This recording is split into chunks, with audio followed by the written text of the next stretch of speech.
Mas toda vez que a gente vai traduzir, toda vez as línguas morrem. Todas as línguas morrem.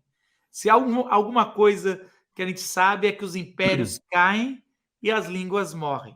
E toda vez que vai se traduzir um texto sagrado, já dá um trauma, é difícil, porque a gente sabe, a gente pode. Vamos ter uma live só sobre Septuaginta e a queda da língua hebraica, mas isso já teve um grande problema de ter que traduzir, porque para os judeus, Deus fala em hebraico. Aliás, quando ele fala lá em Gênesis 1:3, ele fala haja luz em hebraico. Então, a língua hebraica vem antes da criação do mundo na cabeça de muitos rabinos, né? Então, tá lá. E, aliás, graças a Deus que eles tinham isso, que João vai nessa linha para falar de Jesus.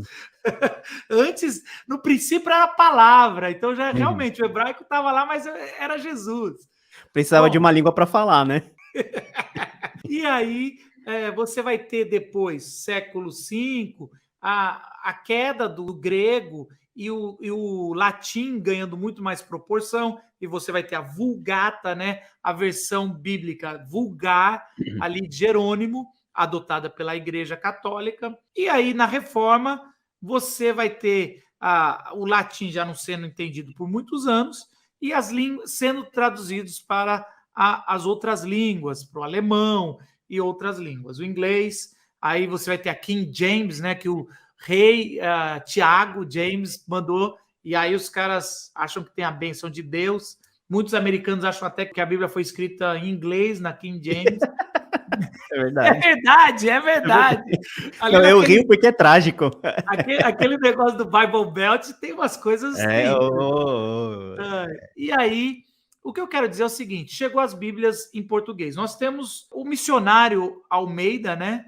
Que vai traduzir a primeira vez, que eu já ouvi tantas lendas sobre ele, mas que ele vai traduzir para o português ali de Portugal, a primeira versão, e hoje a gente tem várias versões. Uma pergunta que eu recebo bastante, eu queria repassar para você que conhece os originais, se você tivesse que recomendar uma Bíblia, que Bíblia seria a mais perto de uma tradução dos originais, ou se esse negócio de ser mais perto do original, como Almeida Corrigida Fiel, é muito truncada, é melhor ser mais perto ao sentido original.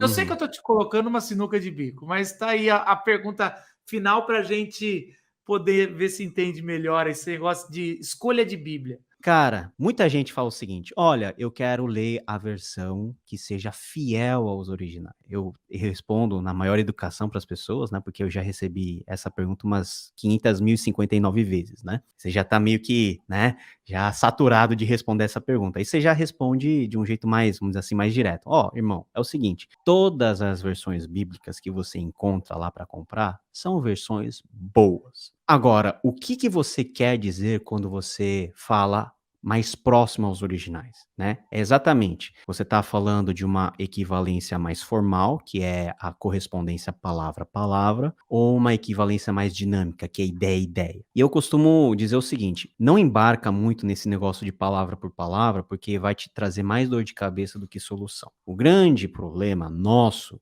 e eu falo isso com pesar, porque isso não deveria ser a nossa realidade. O grande problema nosso não são as línguas originais, né? Então, o meu trabalho como professor de línguas originais é um trabalho meio que de luxo, né? Porque não é o problema que as pessoas enfrentam todo dia. O problema é de português, educação básica, não saber ler, interpretar texto, basta ver discussão de Twitter, que nasce tudo de, né? A gente deveria lançar um curso para ficar rico, Marco. Tem que ser aquele curso de hermenêutica de Twitter, né? A gente vai encher o bolso de dinheiro com isso daí, né? Mas essa é a nossa dificuldade. Então, os originais, legal. Se você tiver estômago e chamado para isso, vai fundo, eu tenho curso, entra lá. Mas, para a grande maioria, esse não é o problema. O problema é você ter uma versão da Bíblia que você entenda. E você pode escolher qualquer uma dessas versões. Arque, para os nossos amigos pentecostais, assembleanos, ARA para nós presbiterianos, a NAA, que é uma revisão da ARA, a NVI, que é uma ótima versão, NVT, NTLH, NTLH, né, tem algumas coisas que, né, é muito é muito atual, né? Até a mensagem. Usa tudo, pessoal. Usa tudo. Não tem a melhor versão. Tem versões com metodologias diferentes e propostas parecidas. Então, a melhor coisa que você faz é você pegar duas versões diferentes e lê-las junto. Você lê, eu gosto da Ara porque eu memorizei tudo na Ara. Então, pega lá a Ara e lê. Mas as partes que você não entender, não fica lá quebrando a cabeça, porque o problema nem espiritual deve ser. É de posicionamento de verbo e sujeito. Então você vai lá numa NVT e você vai lá, tá tudo explicadinho. A NVT é até mais grossa, porque ela expande um pouquinho, ela tenta explicar mais o texto. Então, até você ganha espiritualmente fazendo isso. Você ganha culturalmente, porque o seu português vai aumentar, e você entende melhor. Então eu prefiro, assim, esse é o meu sentimento, né? Se eu fosse falar para a igreja, eu falaria o seguinte: olha, pega a versão que tem o português mais fácil para você. Pega uma NVI, uma NTLH, pega uma NVT, ótimas versões, leia. Você quer ter um contato com as versões mais clássicas? Então pega uma ARA, uma NAA, que é muito boa, né? Eu já li a NAA, assim, mantém a tradição, uma certa erudição das Almeidas anteriores, mas com um vocabulário mais atualizado.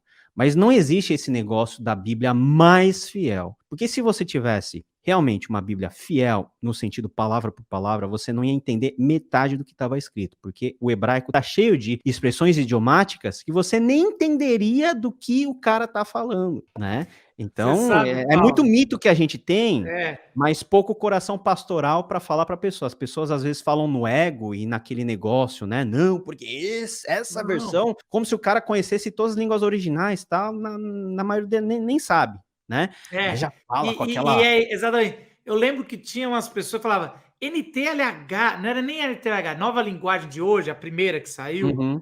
foi um escândalo, é uma porcaria. Não sei o que eu falei, gente, vocês sabem tanto assim original para falar assim de toda uma equipe que traduziu, que eles queriam, não sei o quê. E eu coloquei NTLH como parafraseado. Nem sei se, na verdade, é a dinâmica ali, só que É uma bem dinâmica mais dinâmica, né? ousada, vamos dizer É assim. bem Eu falei, dinâmica. pô, ali. Tá quase caindo assim do precipício, né? Então, por isso que eu queria saber de você. A NTLH, você acharia que é mais dinâmica ou mais mensagem? Ou tá no É. meio ali, que seria uma. Tá assim, faz uma boa ponte, né, entre a NVT e a mensagem. Tá lá no limbo, tá lá no meio. Eu também acho. Ai, a gente vê essas coisas, os caras querendo brigar. Eu falo, cara, o legal é você comparar mesmo. E tem muita coisa. Eu sempre falo, eu tenho ouvido muito as pessoas falarem, eu uso a mensagem como comentário bíblico. E é verdade. Às vezes você lê o texto e você fala, vou dar uma olhada que a É. mensagem, qual foi a linha que a mensagem Aham. tomou, e fica muito mais claro. E, cara, várias vezes a mensagem, eu não estudo na mensagem, é óbvio, é uma parafraseada, mas a mensagem me dá uma noção de interpretação de coisas que eu não estava vendo no texto, que é Uhum, muito uhum, bom. E uhum. é lógico que interpretação não é inspirada, e toda tradução já tem um pouco de interpretação, né? Então, a pergunta assim, mais perto do original é o texto grego e hebraico. Se você quer o mais. A É, gente acabou de falar, é o mais perto do original que a gente tem. é verdade, é verdade. Então, assim, às vezes a gente fala sem o devido conhecimento e sem o devido cuidado. E a gente enfia uma versão na vida de uma pessoa que ela não consegue ler. E a gente acha que a dificuldade que a pessoa tem na leitura é um problema espiritual. Pode Hum. não ser um problema espiritual, pode ser um problema de que a versão está difícil para a pessoa. Então, eu, que conheço mais, eu não posso impor a quem conhece menos o mesmo padrão de versão que me dá conforto e prazer. Qual que é a tarefa do pastor? É sempre fazer o quê? É sempre tornar mais palpável, mais próximo da realidade a mensagem desse evangelho que nas cátedras, nas universidades, nos seminários a gente aprende com aquela pompa, mas essa pompa morre no seminário. Na vida da igreja, você não vai. Se você falar uma pregação com um linguajar de seminário, a sua igreja não prospera 3 semanas, você vai matar a igreja. Então, por que a gente quer tanto insistir por uma versão mais erudita? Pode ser tradição da igreja, e é bom se manter tradição da igreja, mas a tradição da igreja é tradição da igreja, né? O mais importante é o que o pessoal tenha a Bíblia e leia. Não é isso que defendia os nossos sacrossantos reformadores? Então, vamos fazer o que os caras queriam que a gente fizesse, pô. Ei, você que está assistindo o Corte Entendendo a Bíblia, um programa onde a gente chama gente com grande conhecimento bíblico que vai ajudar você a ler e a entender a sua fé em Jesus Cristo de maneira clara e com autoridade. Se você quiser assistir esse episódio completo, é só clicar aí na tela do vídeo que a gente já disponibilizou o episódio todo para você. Tá incrível, nos vemos lá. Tchau!